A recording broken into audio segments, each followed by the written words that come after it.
ఈ యొక్క ఆదివారపు ఆరాధనకు తండ్రి అయిన దేవుణ్ణి ఆరాధించడానికి, ఆయన మహింపరచడానికి, ఆయన ద్వారా ఆశీర్వాదాలు పొందుకోవడానికి చేరి వచ్చిన సహోదరులకు, సహోదరులకు ప్రభువైన యేసుక్రీస్తు నామమున వందనాలండి. కొద్దిసేపు దేవుని యొక్క వాక్యాన్ని ధ్యానిద్దాం. ఎవరైనా సరే ఏదైనా పని చేసేటప్పుడు మొట్టమొదట ఆలోచించేది ఏంటంటే, నాకేంటి ప్రయోజనం అని. ఏ పని అయినా సరే ఊరికే టైంపాస్కి చేయరు. శాస్త్రవేత్తలు అనేకమైన వస్తువులు కనుగొనడం జరిగింది. ఎందుకు కనుక్కున్నారు? ఏ పని లేకనా?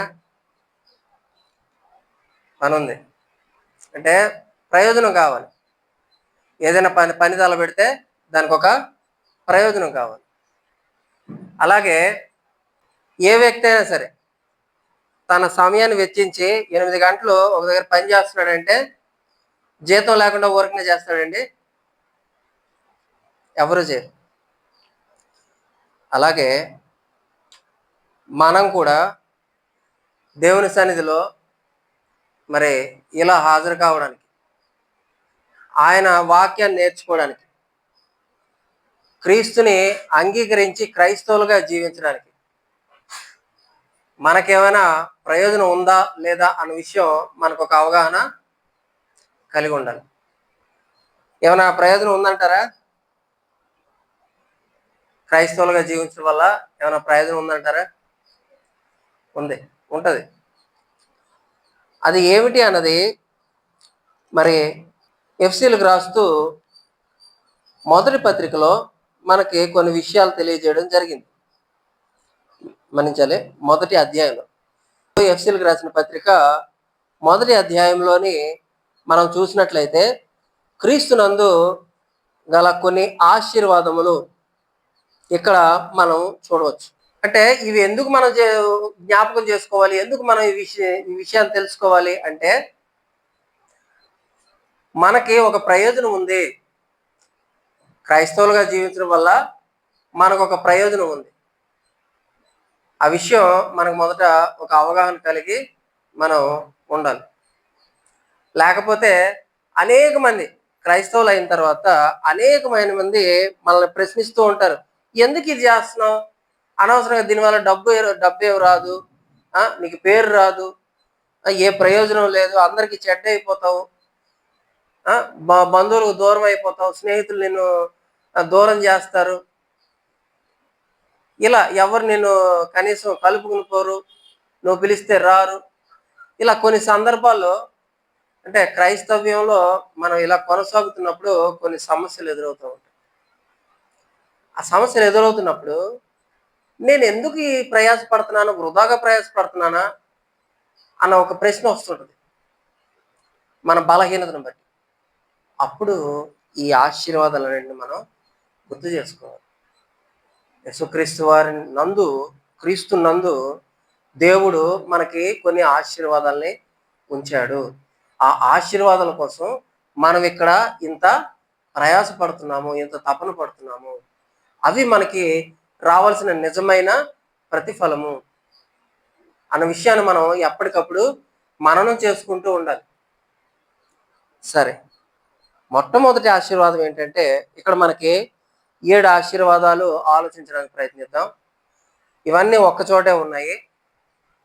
ఎప్పుడైనా మన హృదయం అనేది బలహీనపడినప్పుడు, నెగిటివ్ థాట్స్ వచ్చినప్పుడు ఎఫ్సీ పత్రిక మొదటి అధ్యాయం చదువుకుంటే మనకి కొంత ధైర్యం కలిగజేస్తుంది.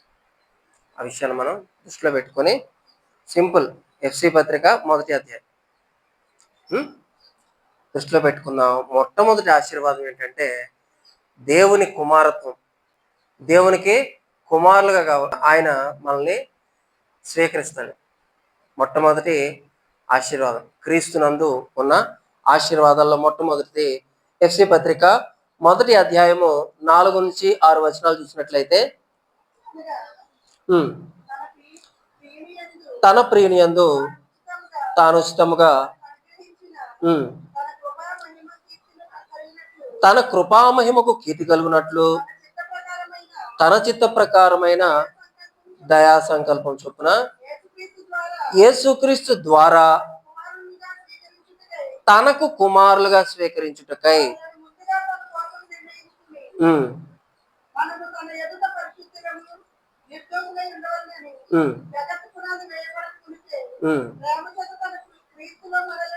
ప్రేమ చేత ఆయన క్రీస్తులో మనలను ఏర్పరచుకొనెను.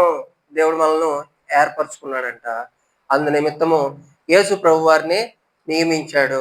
ఆయనలోని ఆయన ద్వారా ఆయనకు సహోదరులుగా దేవునికి కుమారులుగా తీర్చిదిద్దబడడానికి, ఎంచబడడానికి, స్వీకరించబడడానికి ఆయన మనల్ని ముందే ఎంచుకున్నాడు. ఎప్పుడంట? జగత్తు పునాది వేయబడక మునిపే, సృష్టి నిర్మాణానికి ముందే దేవుడు మనల్ని కుమారులుగా ఎంచుకున్నాడు. అందుకొరకు దేవుడు మనల్ని సృష్టించాడు, నిర్మించాడు. కాబట్టి క్రీస్తులోనికి వచ్చిన మనము, క్రైస్తవులు అనబడి మనము, విశ్వాసులమైన మనము మొట్టమొదట ఆశీర్వాదం పొందుకుంటున్నాం. ఏమని? దేవుని కుమారులము. మనము దేవుని కుమారులు. యోహాను సువార్త 5వ అధ్యాయము 18వ వచనం చూసినట్లయితే, యోహాను సువార్త 5వ అధ్యాయము 18వ వచనము.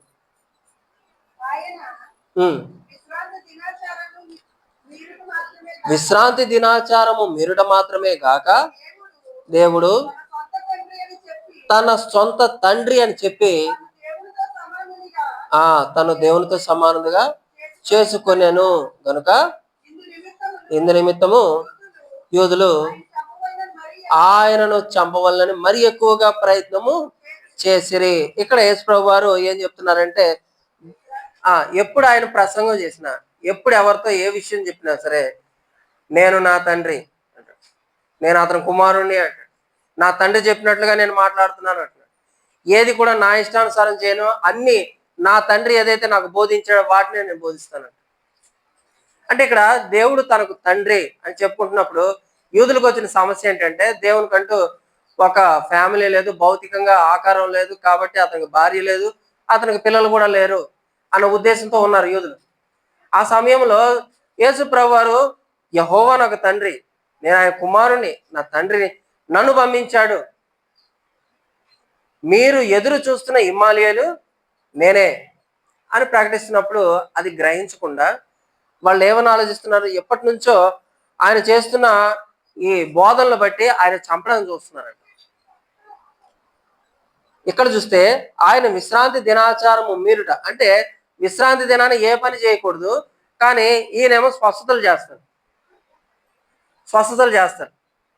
చేసినప్పుడు నువ్వు ఈ పని చేసావు కదా అంటే, జరిగిన దాన్ని బట్టి ఆశ్చర్యపోకుండా వాళ్ళ హృదయ కాఠిన్యాన్ని బట్టి వాళ్ళు ఏం చేస్తున్నారు?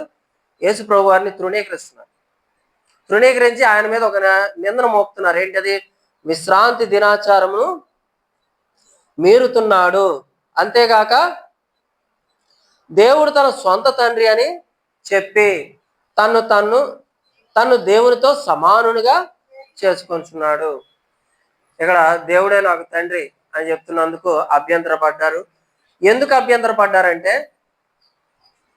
అక్కడ దేవునికి నేను వారసుని అని చెప్పుకుంటాడు యేసు ప్రభువు. వారసుడు అంటే తండ్రితో సమానుడు అంటే తాను దేవునికి సమానుడిగా ఎంచుకుంటున్నాడు అన్న విషయాన్ని బట్టి వాళ్ళు ఏం చేయాలనుకున్నారంట? ఆయన మరి ఎక్కువగా చంపాలనుకుంటున్నారు. అంటే ఇక్కడ మనం ఆలోచించాల్సిన విషయం ఏంటంటే, దేవుని కుమారుడు అంటే దేవునితో సమానుడు, దేవుని యొక్క వారసుడు. అలాంటి కుమారత్వాన్ని ఇక్కడ మనకు కలగజేస్తున్నారు క్రీస్తునందు దేవుడే స్వయంగా. అంటే ఈ కుమారత్వం అనే విలువ మనకు అర్థమైతే దాన్ని కాపాడుకోవడానికి ప్రతి విషయంలో కూడా మనం ప్రయాసపడతాము.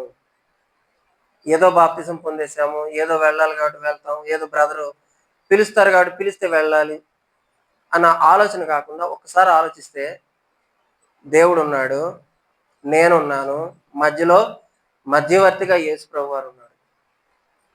బంధం ఏంటి అంటే, యేసు ప్రభు నాకు సహోదరుడు, జ్యేష్ఠ సహోదరుడు, అన్న. దేవుడు నాకు తండ్రి. సరే ఆలోచిస్తే అది ఎంత గొప్ప విషయం. అలాంటి వారసత్వాన్ని, కుమారత్వాన్ని మనం క్రీస్తులో పొందగలుగుతున్నాము. అలాగే రోమాపత్రిక, రోమిలకు రాసిన పత్రిక 8వ అధ్యాయము, రోమా 8:16.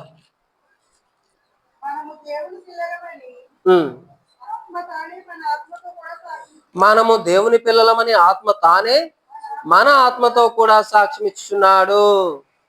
ఎవరి పిల్లలమంట మనం? దేవుని పిల్లలము.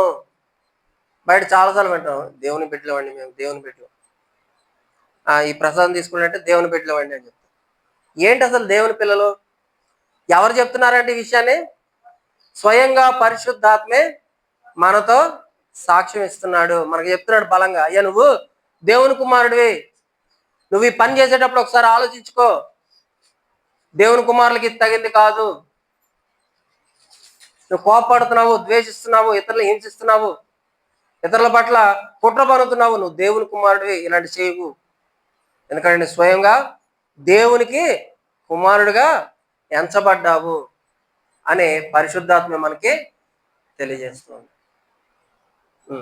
వీటన్నిటిని బట్టి మనకి క్రీస్తునందున్న ఆశీర్వాదాల్లో మొట్టమొదటి ఏంటంటే దేవుని కుమారత్వము, కుమారత్వము, కుమారత్వము.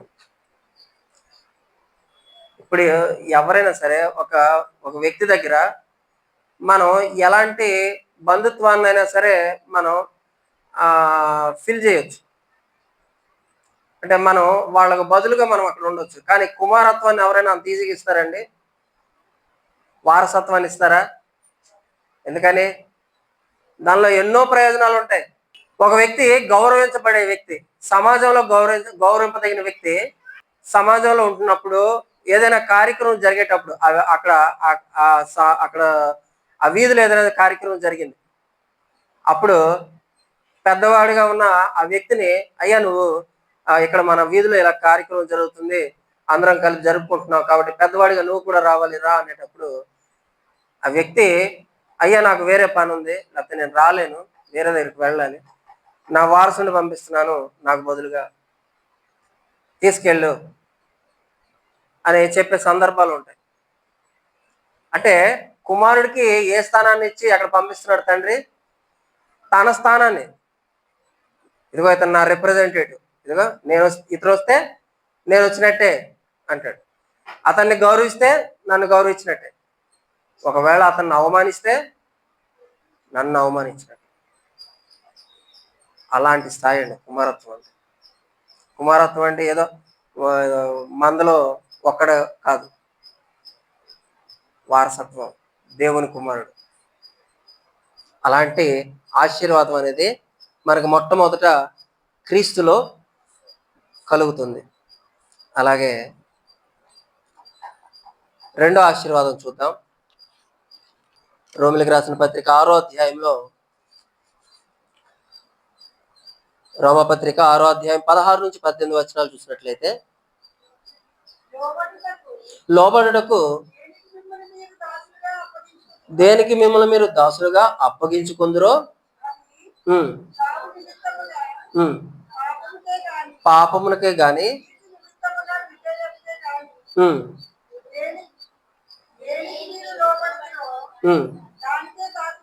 దేనికి లోబడుదురో దానికే దాసులగుదరని మీరెరుగురా.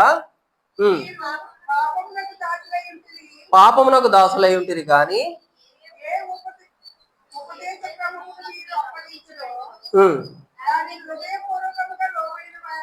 హృదయపూర్వకంగా లోబడిన వారై పాపము నుండి విమోచింపబడి నీతికి దాసులైతిరి. ఎందుకు? దేవునికి స్తోత్రము. ఇంతకు ముందు లోకంలో ఉండేటప్పుడు పాపానికి దాసులు. పాపం చేయాలంటే టక్కుమని చేస్తారు, ఎందుకంటే అదే వాళ్ళ దృష్టిలో అది పాపం కాదు. పాపం అయినా కూడా దానికి ఒక పరిష్కారం ఉంది. ఇశ్రాయేలు కూడా అంతకుముందు దేవుని ఎదుట పాపం చేసేవాడు. ఏంటి వాళ్ళ ధైర్యం అంటే? బళ్ళు ఉన్నాయి, పాప పరిహార బలి, అపరాధ పరిహార బలి, ఇలా రకరకాలుగా ఉన్నాయి. నువ్వు చేసే పాపాన్ని బట్టి ఒక బలి ఇచ్చేస్తే అయిపోయింది, ఇంకే బాధ లేదు. మళ్ళీ ఆ గోత్రంలో అతను కొనసాగచ్చు. కానీ ఆ పాపము, నేను చేసేది పాపము అని తెలిసిన తర్వాత, క్రీస్తులోనికి వచ్చిన తర్వాత, నేను చేసే పాపానికి పరిహారంగా యేసుక్రీస్తు వారు నా కొరకు బలి అయ్యాడు. ఆ బలి నా కొరకు చేసింది కాబట్టి నేను ఆయన్ని సొంత రక్షకుడుగా విశ్వసిస్తున్నాను, ఆయన్ని అంగీకరిస్తున్నాను అనేటప్పుడు ఆ పాపాలు ఏవైతే అప్పటిదాకా చేయబడినా వాటన్నిటి నుంచి మనం విముక్తులయ్యాం, ఫ్రీ అయ్యాం, మనకి స్వతంత్రం వచ్చింది. పాపము నుండి విడిపింపబడి నీతికి దాసులైరి. ఇప్పటిదాకా క్రీస్తుని అంగీకరించక ముందు పాపానికి దాసులు, ఇప్పుడు దేనికి దాసులు? నీతికి దాసులు.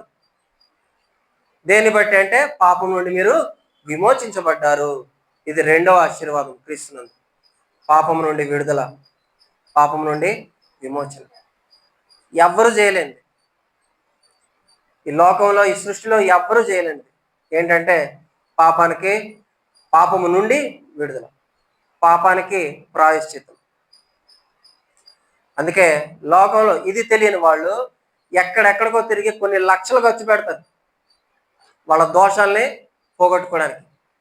కానీ మళ్ళీ మళ్ళీ అది వాళ్ళని వెంటబడుతూనే ఉంటుంది, వాళ్ళు ఖర్చు పెడుతూనే ఉంటారు, తిరుగుతూనే ఉంటారు, మనశ్శాంతి ఉండదు.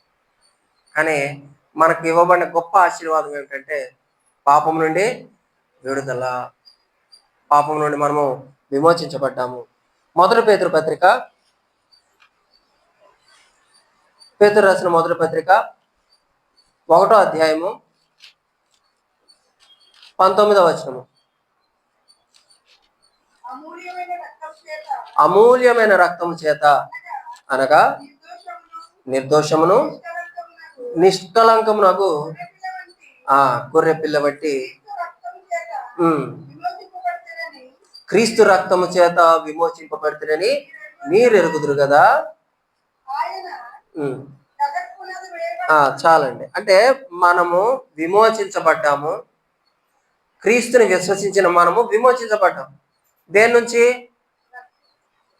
నుంచి విమోచింపబడ్డాము? పాపం నుండి. దేని ద్వారా? ఈ వచనం ద్వారా చూస్తే యేసుక్రీస్తు వారి యొక్క రక్తము చేత మనం విమోచింపబడ్డాము. అది ఎలాంటిదంటే ఆ రక్తము అమూల్యమైన రక్తము. అమూల్యమైనది అంటే మూల్యము చెల్లించి కొనలేనిది, వెల కట్టలేనిది. అంటే దానికి విలువ కట్టే సామర్థ్యం ఎవరికి లేదు. అలాంటి విలువైన రక్తము అంటే ఏంటంట? నిర్దోషమైనది, నిష్కళంకమైనది, దోషము లేనిది, కళంకము లేని గొర్రెపిల్ల వంటి క్రీస్తు రక్తం చేత మీరు విమోచింపబడితే. అలాంటి రక్తం చేత మనం విమోచింపబడ్డాము. అలాగే ఎఫ్సి పత్రిక 4వ అధ్యాయం, అపోస్తలుడైన పౌలు ఎఫ్సీలకు రాసిన పత్రిక 4వ అధ్యాయంలో చూసినట్లయితే 8వ వచనము. అందుచేత ఆయన ఆరోహణమైనప్పుడు చెరగా పట్టుకొని పోయి మనుషులకు ఈవులను అనుగ్రహించనని చెప్పబడి ఉన్నది. చెరను చెరగా కొని పట్టుకుపోయాడంట. ఎవరు? యేసుప్రభు వారు. అంటే జైలు ఉంది, జైలు ఉండేటప్పుడు మనం తీసుకుని పెడుతున్నారు. అప్పుడు ఆయన ఏం చేశారు? ఆ జైలునే తీసిపోయాడు. ఇంకా అక్కడ జైలే లేదు, అంటే శిక్ష లేదు. అది చెరగా కొనిపోవటం. కాబట్టి అంటే ఇప్పటిదాకా పాపం ఒకటి ఉండేది, పాపం ఉండేది కాబట్టి దానికి ఒక శిక్ష ఉంది. అక్కడ పాపమే లేకపోతే శిక్ష లేదు. కాబట్టి మనల్ని ఏం చేశాడు? పాపం నుంచి విమోచించాడు, శిక్ష నుంచి తప్పించేశాడు. ఇక జైలుతో పని లేదు. అలాగే అంటే మొదటి ఆశీర్వాదం ఏమో కుమారత్వం చూసాము, వారసత్వం, కుమారుని యొక్క స్థాయి ఇచ్చాడు. రెండోది ఏంటంటే పాపం నుండి విడుదల, పాపం నుంచి విమోచించాడు. మూడోది చూసినట్లయితే ఒకసారి ఎఫ్సి పత్రిక 1వ అధ్యాయము 8-9 వచనాలు చూసినట్లయితే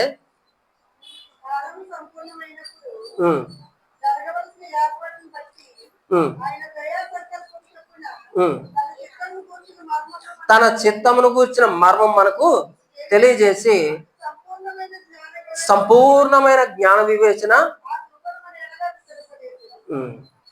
ఇక్కడ ఆయన ఇక్కడ ఏమంటున్నాడంటే తన చిత్తమును కూర్చిన మర్మము, తన చిత్తమును కూర్చిన మర్మం, దేవుని చిత్తం ఏదైతే ఉందో దాని గురించిన మర్మము అంటే రహస్యము. ఆ రహస్యాన్ని మన దగ్గర వెల్లడి చేశాడు, బయలుపరిచాడు. అసలు దేవుడు మనిషిని ఎందుకు నిర్మించాడు? మరణం అయిన తర్వాత మనిషి ఎక్కడికి పోతాడు? అసలు ఇక్కడ బ్రతికేది నిజమైన బ్రతికేనా, లేకపోతే ఇంకొన్ని జన్మలు ఉన్నాయా? వీటన్నిటికీ సమాధానం లేక చాలా మంది తల్ల బద్దలు కొట్టుకుంటున్నారు బయట. కానీ దానికి సమాధానాన్ని మనకి క్రీస్తులో దేవుడు అందజేశాడు. ఇలాంటి మర్మాల్ని మన దగ్గర బహిర్గతం చేశాడు.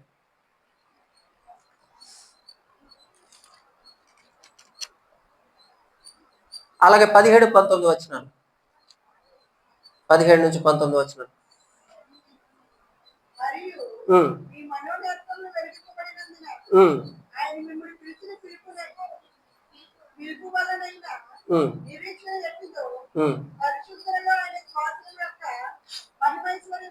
మహిమైశ్వర్యం ఎట్టుదో వినియోగపరిచిన బలాత్సయం ఎట్టుదో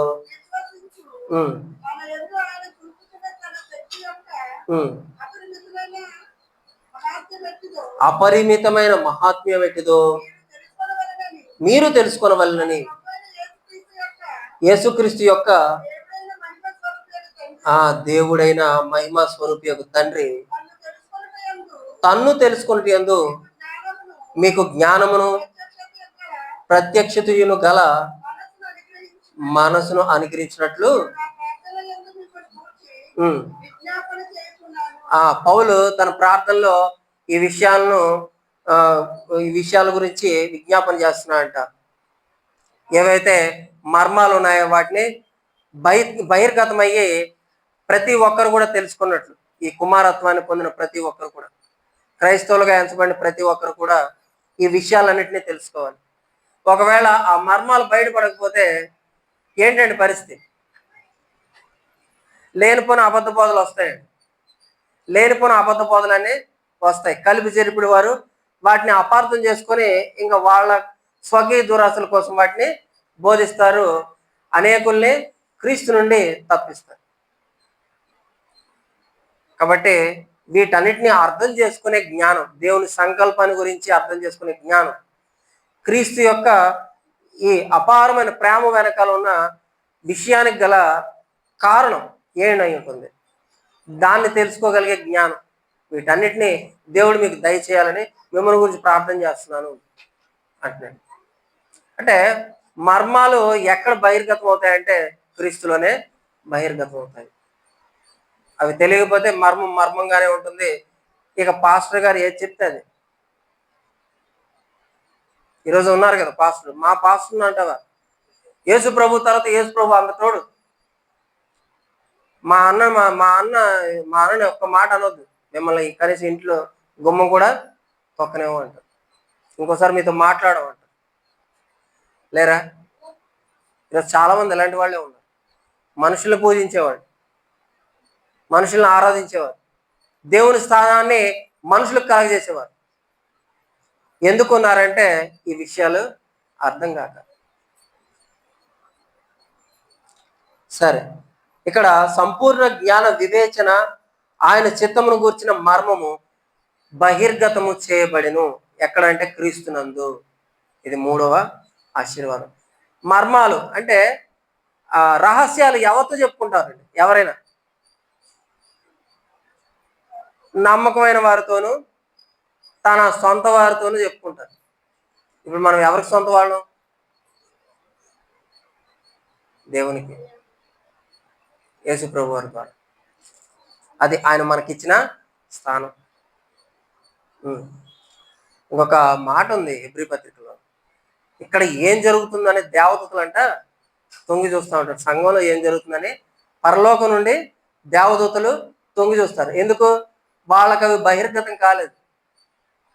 అక్కడ బయలుపరచబడని విషయాలు మన దగ్గర బయలుపరచబడుతుండగా వాళ్ళు చూసి ఇదా విషయం అని తెలుసుకుని ఉంటారు. దేవదూతల కంటే కూడా గొప్ప స్థానం కుమారత్వం. మరొక ఆశీర్వాదం చూసినట్లయితే 1వ అధ్యాయము 10వ వచనం, ఎఫ్సి పత్రిక 1వ అధ్యాయం 10వ వచనం.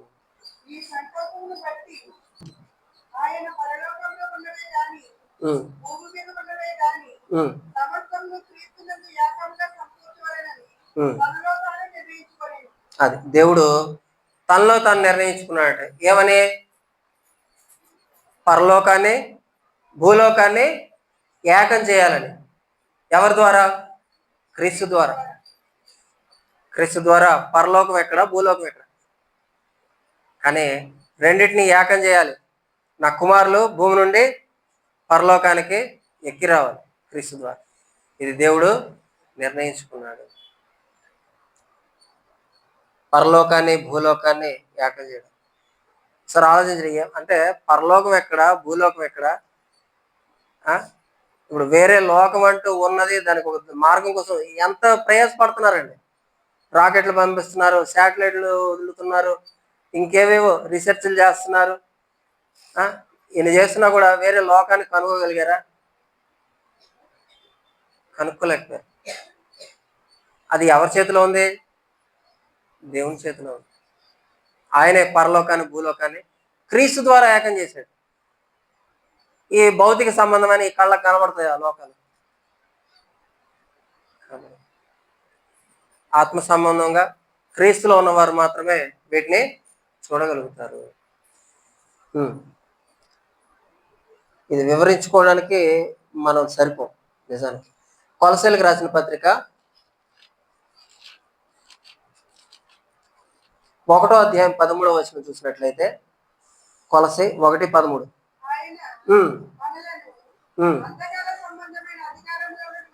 అంధకార సంబంధమైన అధికారంలో నుండి విడుదల చేసి తాను ప్రేమించిన తన కుమారుని యొక్క రాజ్య నివాసులుగా చేశాను. చాలండి.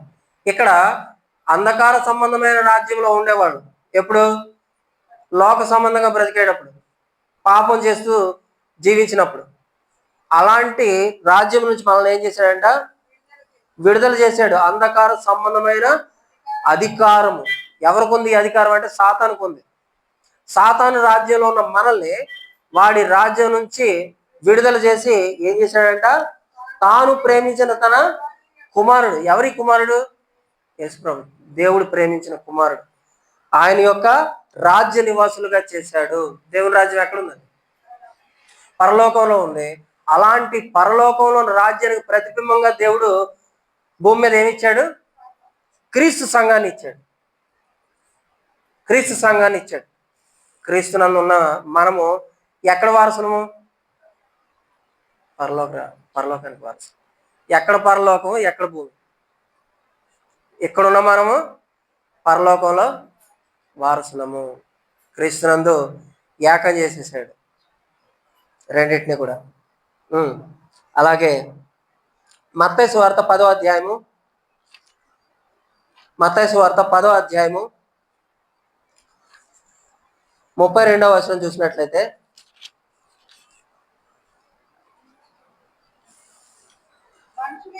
మనుషులు ఎదుట నన్ను ఒప్పుకున్నవాడెవడో పరలోకమందున్న నా తండ్రి ఎదుట నేను వాడిని ఒప్పుకుందును.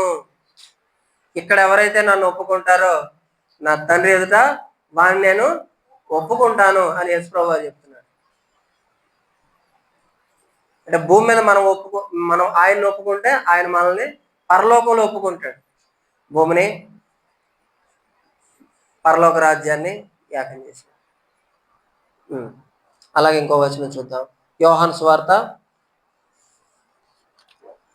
14వ అధ్యాయము, యోహాను సువార్త 14వ అధ్యాయము 6వ వచనం చూసినట్లయితే,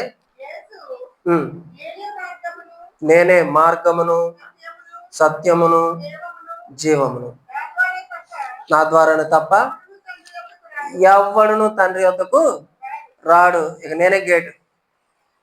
నేను తప్ప ఇంక వేరే మార్గము లేదు. నేనే మార్గాన్ని, సత్యాన్ని, జీవాన్ని అంటున్నాడు. ఆయన తప్ప ఇంకెవరు కూడా దేవుణ్ణి చేరుకునే మార్గం అనేది లేదు. దేవుడు భూలోకాన్ని, పరలోకాన్ని క్రీస్తు అనే మార్గాన్ని ద్వారా ఏకం చేశాడు. పరలోకానికి వెళ్ళాలంటే క్రీస్తే మార్గము. వీటన్నిటి ద్వారా దేవుడు భూలోకాన్ని, పరలోకాన్ని ఏకం చేశాడు. అది మనకున్న ఆశీర్వాదం. అంటే ఈ మార్గం కాక వేరే మార్గం ద్వారా షార్ట్ కట్లు లేవా అంటే లేవు. ఒకటే మార్గం. మరొక ఆశీర్వాదం ఏంటంటే నిరీక్షణ, అంటే ఆశతో ఎదురు చూడటం. ఎఫ్సి పత్రిక 1వ అధ్యాయం 11, 12 వచనాల్లో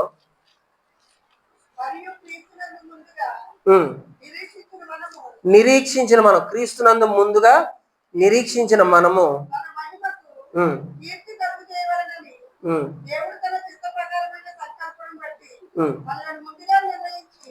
చాలండి. అంటే ఇక్కడ క్రీస్తునందు మనకు ఒక నిరీక్షణ అనేది ఉంది, ఒక గోల్ ఉంది, ఒక ఆశ ఉంది. అదేంటంటే నిరీక్షణ. ఏంటది? దేవుణ్ణి చేరతాను, యేసుప్రభు వారు వస్తాడు, ఆయన మనం తీసుకెళ్తాడు. అది నిరీక్షణ.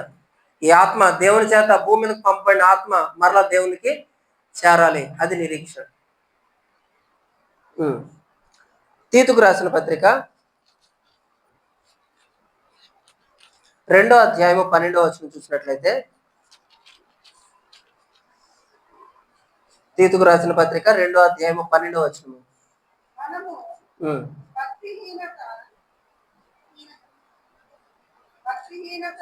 భక్తిహీనతను, ఇహలోక సంబంధమైన దురాశలను విసర్జించి శుభప్రదమైన నిరీక్షణ నిమిత్తము, అనగా మహాదేవుడును మన రక్షకుడైన యేసుక్రీస్తు మహిమ యొక్క ఆ ప్రత్యక్షత కొరకు ఎదురు చూచుచు. చాలండి. అంటే ఇక్కడ మనం ఒక నిరీక్షణ కలిగి ఉన్నాము. ఆ నిరీక్షణ ఎలాంటిదంట? మహాదేవుడును మన రక్షకుడైన యేసుక్రీస్తు మహిమ యొక్క ప్రత్యక్షత. ఆయన అక్కడ ఎలా ఉంటాడో, ఎంత మహా తేజస్సుతో ఉంటాడో, దాన్ని ఎప్పుడు నేను చూస్తానా అనే ఒక నిరీక్షణ. మనకు ఒక నిరీక్షణ కలిగి ఉన్నాం. లోకంలో చాలా మంది ఎలా ఉంటారండి? ఎలాగోలా బ్రతికేస్తున్నాడు. వాళ్ళకు ఒక గోల్ అంటూ ఉండదు, ఎయిమ్ అంటూ ఉండదు, ఒక ఆలోచన అంటూ ఉండదు. అలా ఎలా పడితే అలా బ్రతికే వాడి వల్ల సమాజానికి ప్రమాదమా, ప్రయోజనం? ఎలా పడితే అలా బ్రతికేవాడి వల్ల సమాజానికి ప్రమాదమా, ప్రయోజనం? వాడి వల్ల ఎటువంటి ప్రయోజనం లేదు. సమాజానికి ప్రయోజనం లేదు, అతను కూడా ఉపయోగపడ్డు. ఎందుకంటే అతనికి ఒక గోల్ అనేది లేదు, జీవితంలో ఒక ఆశయం అనేది లేదు. ఒక మనిషిగా ఉండాల్సిన నిరీక్షణ ఏంటండి? ఆశ ఏంటండి? మరలా దేవునికి నా ఆత్మను అప్పచెప్పాలి. ఆ నిరీక్షణ ఉంటేనే దానికి తగ్గట్టుగా ఆత్మ సంబంధంగా బ్రతకడానికి ప్రయత్నం చేస్తాం, ఆత్మీయంగా ఎదగడానికి కృషి చేస్తాం, వాక్యం వినడానికి ప్రయత్నిస్తాం. ఒకవేళ ఆ నిరీక్షణ లేకపోతే ఏమీ లేదు. కాబట్టి క్రైస్తవులుగా మనం ఒక నిరీక్షణ కలిగి ఉన్నాము. ఎఫ్సి పత్రిక 2వ అధ్యాయము 11, 12 వచనాలు చూసినట్లయితే,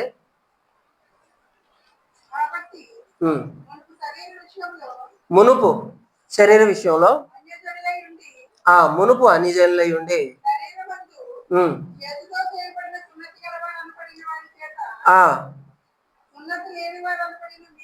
సున్నతి లేని వారు అనబడిన మీరు ఆ కాలమందు ఇశ్రాయేలుతో సహపౌరులు కాక పరదేశులను, వాగ్దానము నిబంధన లేని పరజలను, నిరీక్షణ లేని వారును, లోకమందు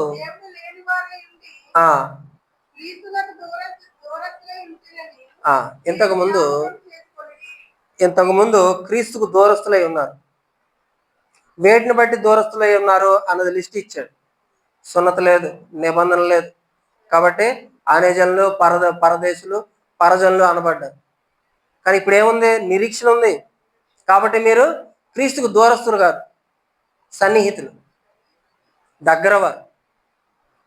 క్రీస్తుకు దగ్గర కావాలంటే మనకేముండాలి? నిరీక్షణ ఉండాలి. ఒక పాట ఉంది, ప్రియ యేసు రాజ నీరాక కొరకైనే నెదురు చూచుచుంటేనో, నాశ తీర నా కన్నులార నిన్ను చూచే దినమెప్పుడు.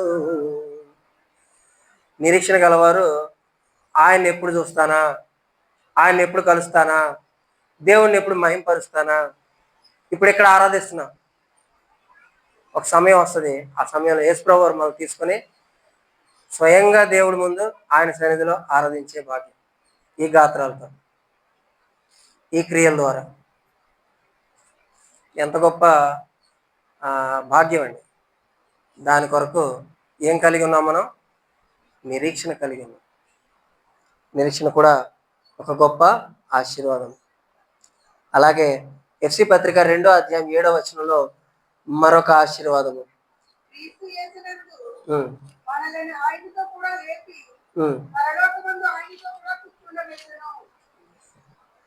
ఇక్కడ దేవునికి ఆయనతో కూడా కూర్చుండబెట్టను అంటే, ఇప్పుడు ఆయన నా కుమారుడు అని యేసుప్రభు వారి గురించి ఎంత గర్వంగా చెప్పుకున్నాడు దేవుడు.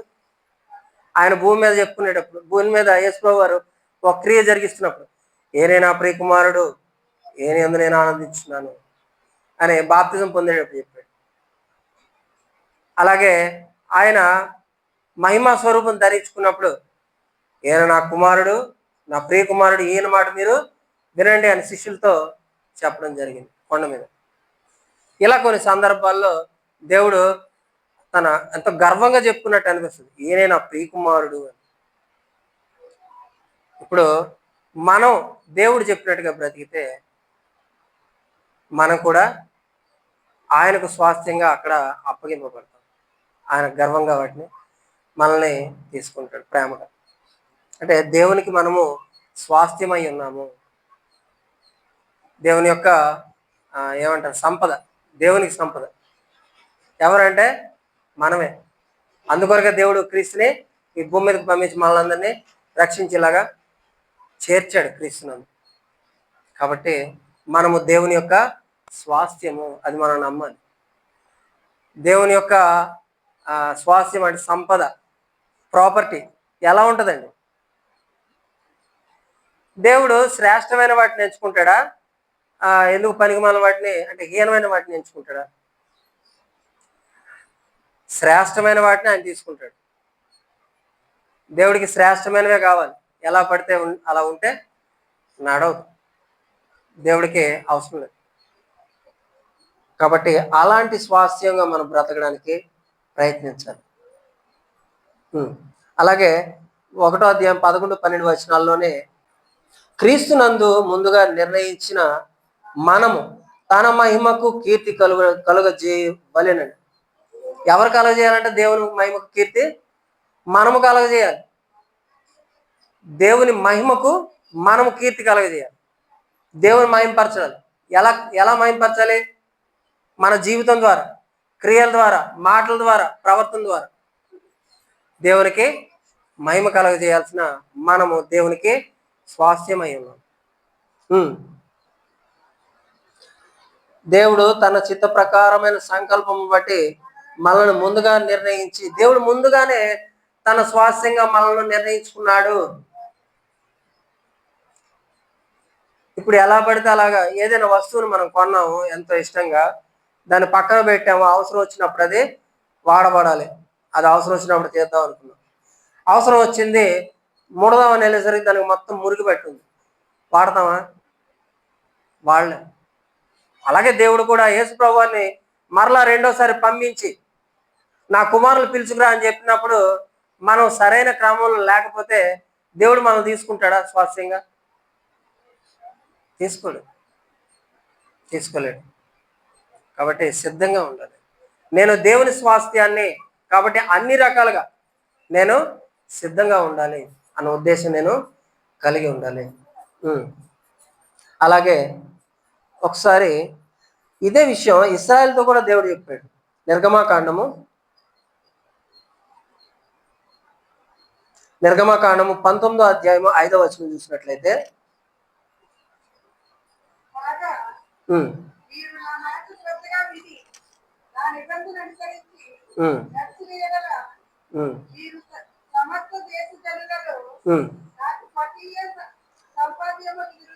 నాకు స్వకీయ సంపాద్యమగుదురు. నా మాట విని బ్రతికితే, నా ఆజ్ఞలను అనుసరించి మీరు నడిస్తే నాకు స్వకీయమైన సంపాద్యమగుదురు. ఇశ్రాయేలు నడవగలిగారా? నడవలేకపోయారు, చాలాసార్లు పడిపోయారు. అందుకే యేసుప్రభు వారిని మొట్టమొదటి యూదుల దగ్గర పంపించాడు. ఆయన సువార్త చెప్పారు, కానీ వాళ్ళు అంగీకరించలేదు. కాబట్టి అన్యుల దగ్గరికి వెళ్తున్నాను అని చెప్పి మన దగ్గరికి సువార్తను పంపించడం జరిగింది. ఇప్పుడు దేవుడు మనల్ని స్వకీయ సంపాద్యంగా ఎంచుకున్నాడు, స్వకీయ సంపదగా ఎంచుకున్నాడు. కాబట్టి మనం దానికి తగ్గట్టుగా మన క్రియల్ని చేసి చూపించాలి. అలాగే గలతీ పత్రిక 4వ అధ్యాయం 4వ వచనం చూసినట్లయితే,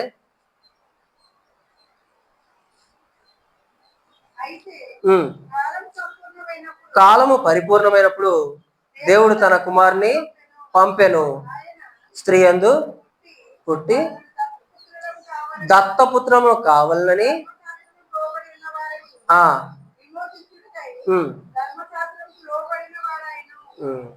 అంతకుముందు ధర్మశాస్త్రం ఉండేది. కాబట్టి ధర్మశాస్త్రానికి లోబడిన వారందరినీ తప్పించడానికి, వారిని విమోచించడానికి ఆయన ఏం చేశారు? ధర్మశాస్త్రానికి లోబడ్డాడు. ప్రతి ధర్మశాస్త్రంలో ఉన్న ప్రతి ఆజ్ఞను కూడా ఆయన అనుసరించడం జరిగింది, ప్రతి దాన్ని సంపూర్తి చేయడం జరిగింది. అలా మనల్ని ధర్మశాస్త్రం నుంచి విడుదల చేశాడు. ఆయన ధర్మశాస్త్రాన్ని సంపూర్తి చేయకపోతే మనం ఎప్పటికి కూడా ధర్మశాస్త్రంలోనే కొనసాగాల్సిన పరిస్థితి వచ్చేది.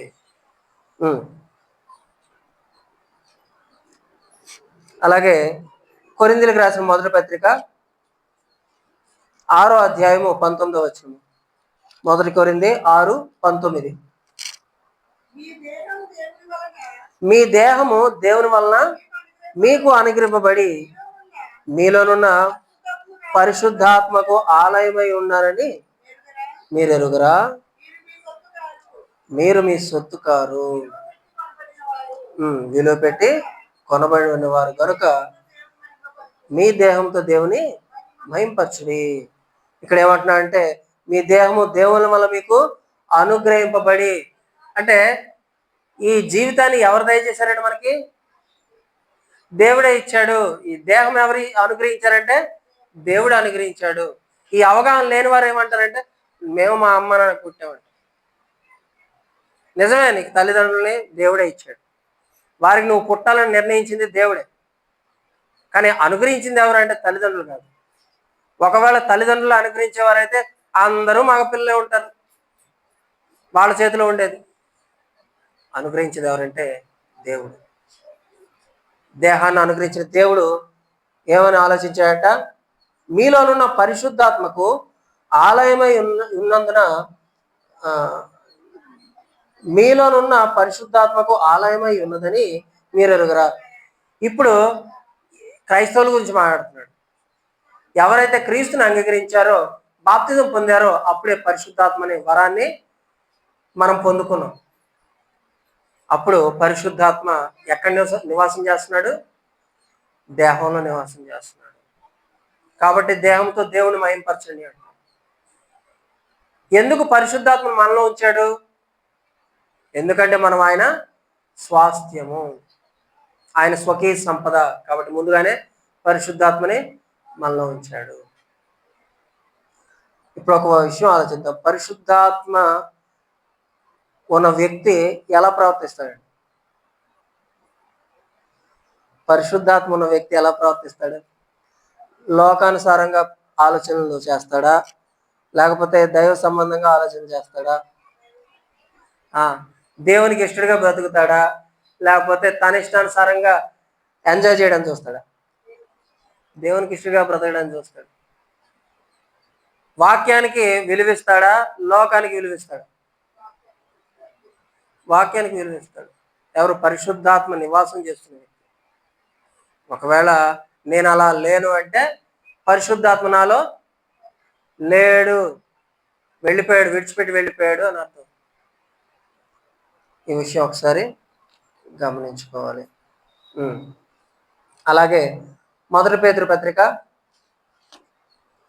పేతురు రాసిన మొదటి పత్రిక 2వ అధ్యాయము 9వ వచనం చూసినట్లయితే, మొదటి పేతురు 2:9.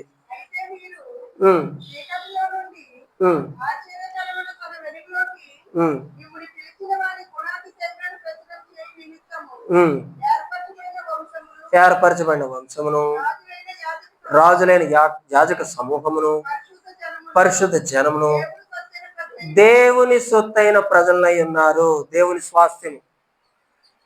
మనం ఎవరు? దేవుని యొక్క స్వాస్థ్యం. ఏం చేయాలంటే ఇక్కడ ఆశ్చర్యకరము తన వెలుగులోనికి మిమ్మల్ని పిలిచిన వాని యొక్క గుణాతిశయములను ప్రచురపరచాలి. యేసుప్రభు వారి యొక్క గుణాతిశయాలు, దేవుని యొక్క గుణాతిశయాలు మనం మన క్రియల ద్వారా, మన జీవితం ద్వారా లోకానికి ప్రచురపరచాలి. ఇది చెప్పుకోవడానికి, వినడానికి బాగానే ఉంది. క్రియల్లోకి వచ్చేసరికి ఎలా ఉంటుందండి? ఒక్క మాట ఎదుటి అనగానే సర్రమని వస్తుంది కోపం. 10 మాటలు అన్న తర్వాత గుర్తుంది, అరే నేను దేవుని కుమారుడు కదా, అయిపోయింది అనేసాం. ఇక్కడ ముందే ఒక్కసారి ఆలోచించాలన్నమాట. అందుకే యాకోబు తను రాసిన పత్రికలో 1వ అధ్యాయం 19వ వచనంలో అంటాడు, వినుటకు వేగిరపడాలి, మాట్లాడడానికి నిదానించాలి. అంటే ఒక మాట అనే ముందు ఆలోచించాలి. ఏదైనా పని చేసే ముందు ఒక్కసారి ఆలోచించి అప్పుడు చేయాలి. అంటే దేవుని కుమారుడిగా నేను ఉన్నానా? దేవుని గుణాతిశయాలు నేను ప్రచురపరుస్తున్నానా? దీని ద్వారా నేను ప్రచురపరుస్తున్నానా? నేను దేవుని కుమారుడిని దీని ద్వారా జనులు తెలుసుకోగలుగుతారా? ఒకసారి ఆలోచించుకోవాలి. అవతల వాళ్ళు అన్నారని మనం చేయడం కాదండి. మొహమాటం కొద్దీ చాలా విషయాలు చేస్తూ ఉంటారు. ఎన్నాళ్ళు సరే ఒకసారి చేసావు, తర్వాత తెలిసింది ఇది చేయకూడదండి. ఇప్పుడు నిన్నోటి జరిగింది, అది చాలా మంది ఆచరించి ఉంటారు, చూస్తుంటాం. ఎన్నాళ్ళు ఎవరిని సాటిస్ఫై చేయడానికి? ఇక ఎప్పుడు పక్కన వాళ్ళని, మనం చూస్తున్న వాళ్ళని సాటిస్ఫై చేస్తే ఇప్పుడు దేవుడు ఎప్పుడు సాటిస్ఫై అవుతాడు మన వల్ల?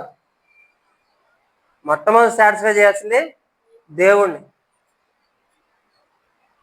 కొందరు అడిగారు, మీరు క్రైస్తవులు అయినా కూడా చాలా మంది చేస్తున్నారు కదా, మీరు తీసుకెళ్ళొచ్చు కదా, కొనుక్కొని కట్టుకోవచ్చు కదా.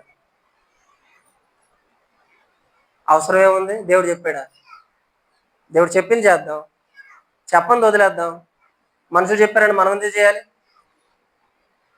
లేదండి పిల్లలండి కొందరు అంటారు, లేదండి పిల్లలు వాళ్ళ సరదాకి, పిల్లలు సరదాకి అడుగుతారు. పిల్లలు సరదాకి పావును కూడా అడుగుతారు, బాగుందమ్మా, భలే ఉందమ్మా, ఇస్తామా? ఎన్నాళ్ళు ఎంతమంది సరదాలు తీర్చడానికి బతుకుతాం? మరి దేవుడి సరదాని ఇప్పుడు తీరుస్తాం. కాబట్టి ఈ అన్ని సంబంధమైన ఆచారాలు మనకి జీవితాంతం వెంటాడుతూనే ఉంటాయి. జీవితాంతం ఒకరు కాకపోతే ఇంకొకరి ద్వారా. వాటి నుండి కొద్దిగా మనం ఎప్పటికైనా దేవుణ్ణి మహింపరచడానికి ప్రయత్నిద్దాం. సరే, అలాగే మరొక ఆఖరి ఆశీర్వాదం, ఎఫ్సి పత్రిక 1వ అధ్యాయము 13-14 వచనాలు చూస్తే,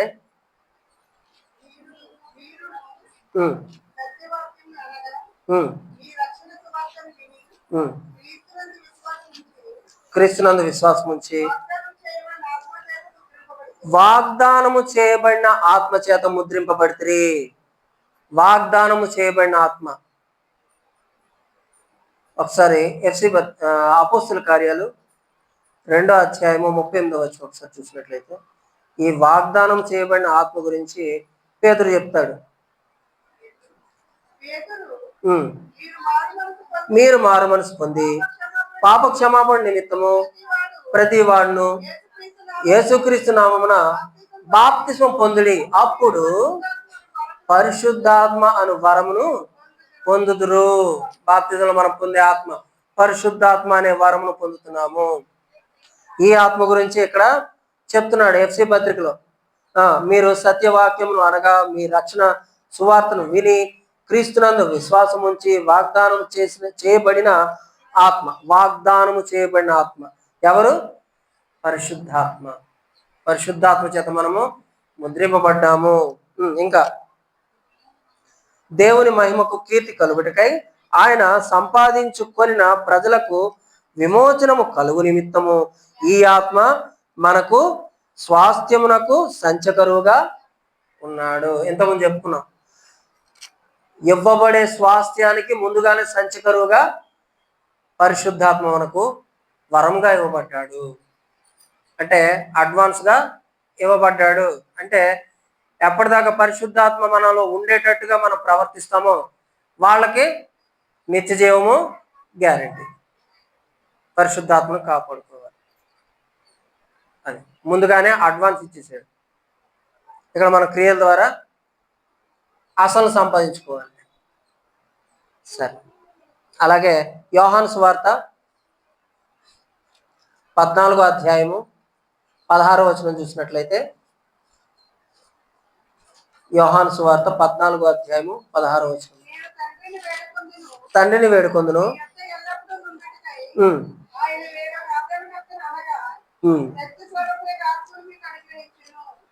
ఇక్కడ యేసుప్రభువు వారు చెప్తున్నాడు, నేను వెళ్ళి మీ కొరకు తండ్రిని వేడుకుంటాను, ఆయన మీ కొరకు పరిశుద్ధాత్మను పంపిస్తాడు. ఆ పరిశుద్ధాత్మను మనం బాప్తిస్మంలో పొందుకుంటున్నాము. గలతీ పత్రిక 5వ అధ్యాయము 18వ వచనము. గలతీ పత్రిక 5వ అధ్యాయము 18వ వచనము. ఆత్మచేత నడిపింపబడిన ఎడల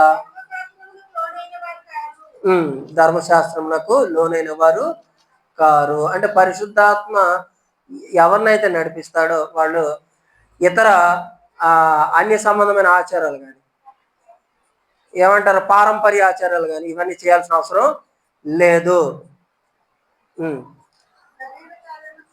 ఇక్కడ శరీర కార్యాల గురించి చెప్తున్నాడు. ఇవేవి కూడా మనము పరిశుద్ధాత్మ మనలో ఉంటే వీటిని చెయ్యము అని చెప్తున్నాడు.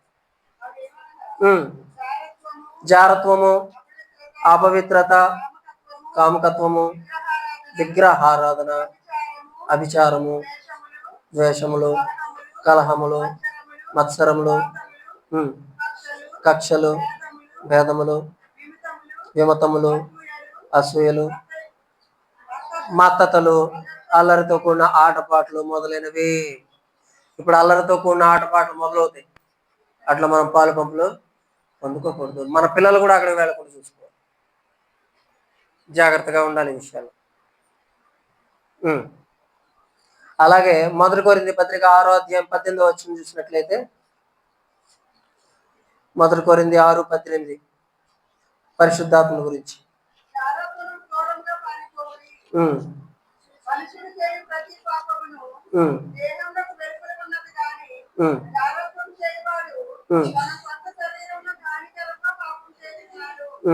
పంతొమ్మిది కూడా చదవండి. అది చాలండి, చాలు. ఇందా చెప్పుకున్నాం కదా. కాబట్టి పరిశుద్ధాత్మ ఎవరిలో ఉంటాడో వారు లోకానుసారమైన క్రియలు చెయ్యరు. ఒకసారి 2వ పేతురు పత్రిక వెళ్దాం. 2వ పేతురు పత్రిక 1వ అధ్యాయం 4 నుంచి చూసినట్లయితే, 2వ పేతురు పత్రిక 1వ అధ్యాయము 4 నుంచి.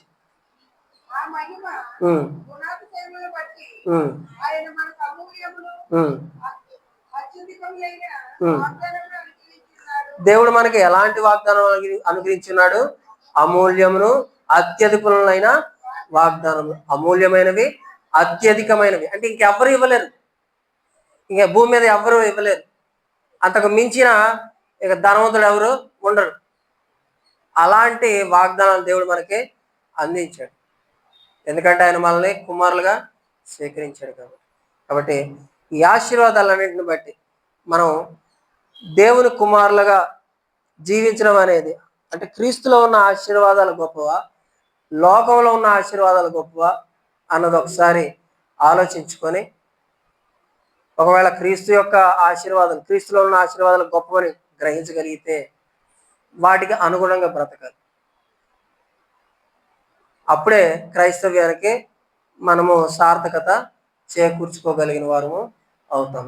ఈ విషయాలు దృష్టిలో పెట్టుకొని ప్రతి ఒక్కరూ కూడా ఆత్మీయంగా ఈ ఆశీర్వాదాలని సంపాదించుకొని, మనం ఆల్రెడీ సంపాదించుకున్న వాటిని నిలబెట్టుకోవాలి.